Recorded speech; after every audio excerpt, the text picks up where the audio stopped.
Pinangalanan ng isang website ang may tuturing na pinakamagagandang babae sa larangan ng politika sa Pilipinas. Sino-sino nga ba ang pasok sa top 10 list of prettiest Pinay politicians? Alamin sa report na ito.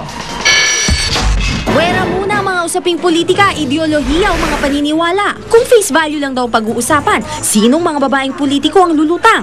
Inilabas ng website na spot.ph ang kanilang top 10 list of prettiest Pinay politicians. At nasa pang-10 pwesto si Senadora Loren Legarda na hot and classy pa rin daw kahit 50 years old na. Number 9 naman si Lanao del Norte Congresswoman Fatima Alia Di Maporo na pang beauty queen daw ang allure. Sa tamis naman ang kanyang ngiti, pasok sa 8 spot si Diwa Party List Representative Emily Naglipay. Angelic face naman daw ang panlaban ni Cebu Congresswoman Cutie Del Mar na number 7 sa listahan. Pang-anim si Kalinga Party List Representative Abigail Ferriol na inilarawang Asian version daw ng Hollywood actress na si Reese Witherspoon.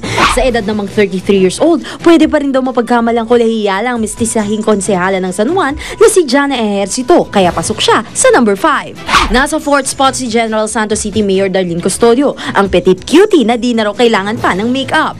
Kahit naman naka-t-shirt lang at nakikipagbuno sa mga rally, mala model pa rin daw ang dating ng former congresswoman na si Risa Hontiveros Barakel na nasa 3rd place.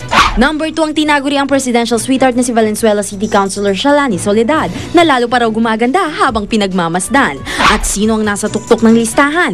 Yan ay si Nikki Chodoro, dating Tarlac congresswoman at kabiyak ni presidential aspirant Gibo Chodoro. Bagets na bagets pa rin daw ang looks ng dating kongresista kahit 44 years old na. For obvious reasons naman daw, di na isinali sa survey ang mga politikong dating artista.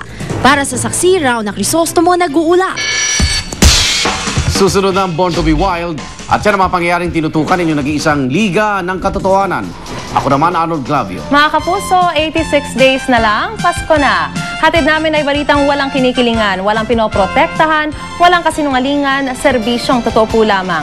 Sa ngalan ni Vicky Morales, ako po si Mariz Umali. Hanggang bukas, sama-sama tayo magiging Saksi!